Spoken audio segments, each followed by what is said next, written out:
ito na nga sir, at andito ka na naman ngayon sa ating channel. Anong masasabi mo sa mga bumabatikos ngayon kay Pangulong Bongbong Marcos at sa mga nagsasabi sa'yo na wala ka daw alam? Paano hindi nalala? Wala akong alam. Eh sa tandang-tanda ko na nito naabutan ko yung kanyang tatay. Maganda naman talaga ang pamumuno nun. Nagkalitsi-litsi lang tayo nung nawala na yung tatay niya eh. Di nyo lang kasi nakikita. Tingnan nyo mo naman rin kung ano ang ginagawa niya. Hindi yung puro lang tayo, yung katotohanan lang. Huwag lang kayo manilira sa kapwa, huwag kayo sirain sa kupe, kung sino mang yung nakalipas na, wala na yun.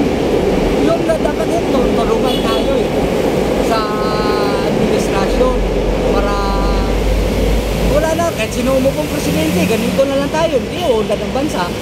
Kaya kailangan tulungan tayo. Hindi yung iasa natin sa mga kung sino nakaupong presidente, hindi kahit sila na kanilang termino, tapos puro tayo paninira, di tulungan na lang. Tingnan natin din yung ginagawa ni BBM. Kung mayroon naman tayong napupunan di magandang nagawa ni BBM, eh di sasabihin natin sa kanya para aksyonan ni BBM. Pero yung nakikita natin na ginagawa, nakikita natin.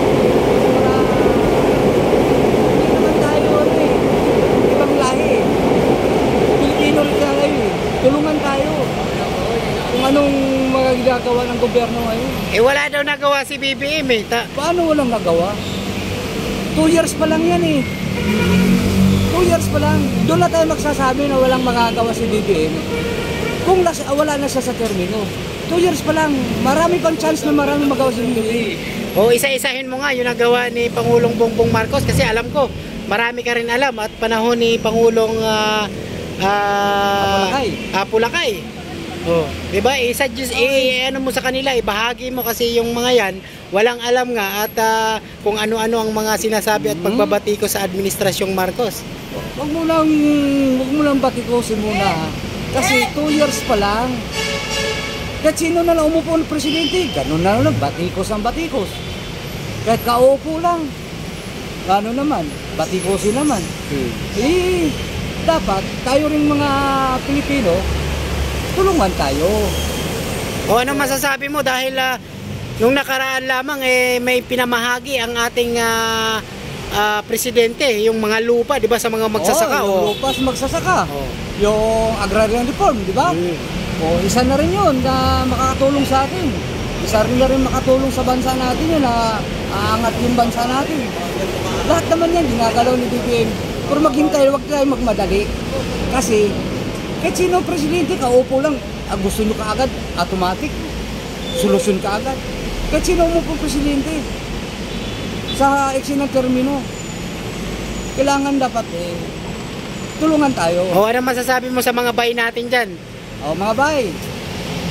Ganito na lang. Tulungan na lang tayo. Huwag na tayong magsisiraan pa. Kaya angat na natin antas natin. Para gaganda namang bansa natin. Para hindi tayo hindi tayo maghihirap. Kasi may exit pa naman. 2 taon pa naman lang yan eh. Mayroon pang chance yan. Naniniwala ka ba na ang Pangulong Duterte at Pangulong Bongbong Marcos ay magkakaayos? Magkaayos yan.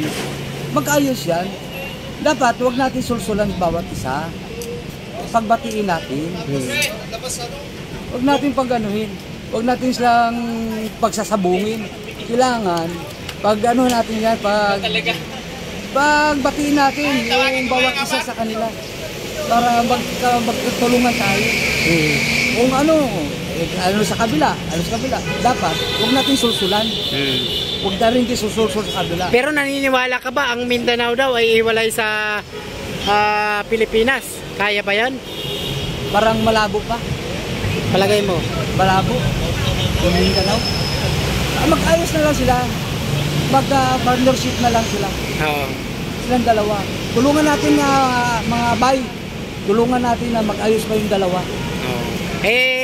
Naniniwala ka ba ang West Philippine Sea ay ibibigay na lang ba ni Pangulong Bongbong Marcos sa China? Ay hindi naman, kasi atin naman talaga yun. Ano masasabi mo?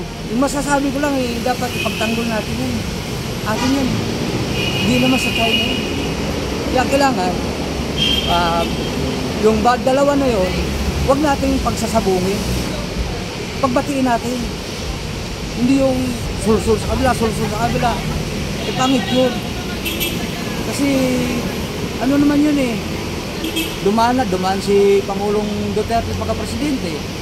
Ngayon, presidente rin siya, dapat magbati na silang dalawa, anong problema, tulungan na lang kita. Ayun ang maganda doon. Tulungan na lang kita. Oo. Sa mga politikong hindi nakikiisa sa administrasyon, baka may panawagan ka. Sana nga, magkaisa yun na sinasabi, huwag tulungan. Kung ano yung halikain, subukan natin suportaran. Kung hindi maganda, di sabihin natin na, ay, di maganda yan. Kung maganda, di tuloy-tuloy. Ano lang yun. Wala nang siraan pa kung ano pa yung mga ng tao. Pangit yun eh. Sisiraan. Maganda magtulungan. Diba? May update ka ba sa panahon ng administrasyong Apo Lakay noon? Kasi ang update ko lang nun, pinabuhan ko. Yung panahon na yun, maganda talaga eh. Dahil murang naabutan ko talaga yung 5 centavos, 25 centavos na pinabangan ko pa eh. Ganun ba? Oo. Nag-aral ako nun, natutuwa na ako na baon ako 25 centavos. Asin po ko doon. 25 centavos lang baon ko ng araw, tuwa na ako. Naabutan mo ba yung bulgur? Yung feeding kinder. Oo. Merong gatas. Merong feeding parang feeding sa kinder. Naabutan mo rin pala yun. Kaso baka hindi nila alam yun kasi binabansagan daw may pulburon eh. Hindi, may pulburon. May gatas pa nga, ganda ng mga gatas. Oo. Pagkain sa kinder, grade 1, yung feeding nila, maganda nun. Talagang matagal ka ng loyalista. Matagal. Panahon pa? Panahon pa ng tatay niya? Oo. Panahon pa ng tatay ko yun. Kasi 1970 ako eh. 1970. Oo. Kaya nawala si BBM si Apo Lakay 86 eh. 86. Kaya nung nagkaedad ako, nagmulat ako na 8 years old. Kasi pag nasa probinsya ka, maging matured ng isipan mo doon dahil ka sa trabaho eh. Naging matured mo ng isipan mo noon kasi nanay ko, isa rin loyalista rin. Tatay ko, loyalista. Kaya doon po yun, namulat kami kasi sa tagal natin inasama-sama yun na bumalik ang mga Marcos eh. Ilang dekada, ngayon bumalik na.